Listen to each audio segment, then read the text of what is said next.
കഴിഞ്ഞ ദിവസങ്ങളിൽ നടന്ന വാൽപ്പാറ ദുരന്തത്തിൽ ഒരുപാട് വീഡിയോസും ഫോട്ടോസും ഒക്കെ കണ്ടപ്പോൾ എനിക്ക് ഏറ്റവും മനസ്സിന് വിഷമം ഉണ്ടാക്കിയിട്ടുള്ള ഒരു ഫോട്ടോ അധ്യാപകനായ അന്ധനായ മജീദ് മാഷെ സംബന്ധിച്ച് കേട്ടപ്പോഴാണ്. 90% കാഴ്ചയില്ലാത്ത അദ്ദേഹം യാത്രകളിലൊക്കെ നിഴലുപോലെ തന്റെ ഭാര്യയെ കൂടെ കൂട്ടും. കഴിഞ്ഞ പെരുന്നാളിന്റെ കുറച്ച് ദിവസങ്ങൾക്ക് മുമ്പാണ് അദ്ദേഹത്തിന്റെ ആ വീടെന്ന സ്വപ്നം പൂവണിഞ്ഞത്. പക്ഷേ ആ വീട്ടിൽ ഒന്ന് പൂതി മാറുവോളം ആഗ്രഹിച്ച വീട്ടിൽ കുറച്ചധികം കാലം ഒന്നിച്ച് താമസിക്കാനുള്ള വലിയ ആഗ്രഹം സ്വപ്നം ബാക്കി വെച്ചാണ് അദ്ദേഹം നമ്മെ വിട്ടുപോയത്. മക്കളില്ലാത്ത അദ്ദേഹം ഒറ്റക്കായിരുന്നു യാത്ര പോയതെങ്കിൽ ആ തീരാത്ത വേദന ഉള്ളിലൊതുക്കി ആ പാവം പെണ്ണ് ജീവിക്കേണ്ടി വരുമായിരുന്നു. ജീവിതയാത്രയിൽ ഉടനീളം നിഴലുപോലെ കൂടെ ഉണ്ടായിരുന്ന ഭാര്യയും ഭർത്താവും ഒരുമിച്ച് മരണപ്പെട്ട് ഒന്നിച്ച് ഖബറിലേക്ക് എത്തുന്നു. ഒരുപാട് നാളത്തെ സ്വപ്നങ്ങളും അധ്വാനങ്ങളും നീക്കിയിരിപ്പും ഒരു വീടെന്ന മനോഹരമായ സ്വപ്നം പൂവണിയുമ്പോഴേക്ക് പടച്ചവന്റെ മുമ്പിലേക്ക് പോകേണ്ടി വന്നവർ. പലപ്പോഴും മനുഷ്യന്റെ ജീവിതം ഇങ്ങനെയാണ്. നമ്മുടെ പ്രതീക്ഷകൾ, നമ്മുടെ ചിന്തകൾ, സ്വപ്നങ്ങൾ, നമ്മുടെ ഫ്യൂച്ചർ പ്ലാനുകൾ, ഇതിലൊന്നും ഒരു കൺസിസ്റ്റൻസിയോ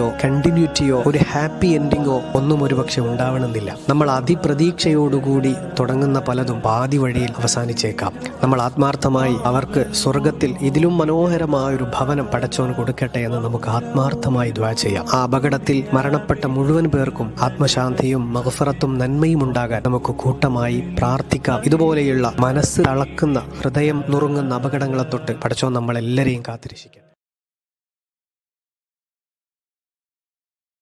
Download ShareChat.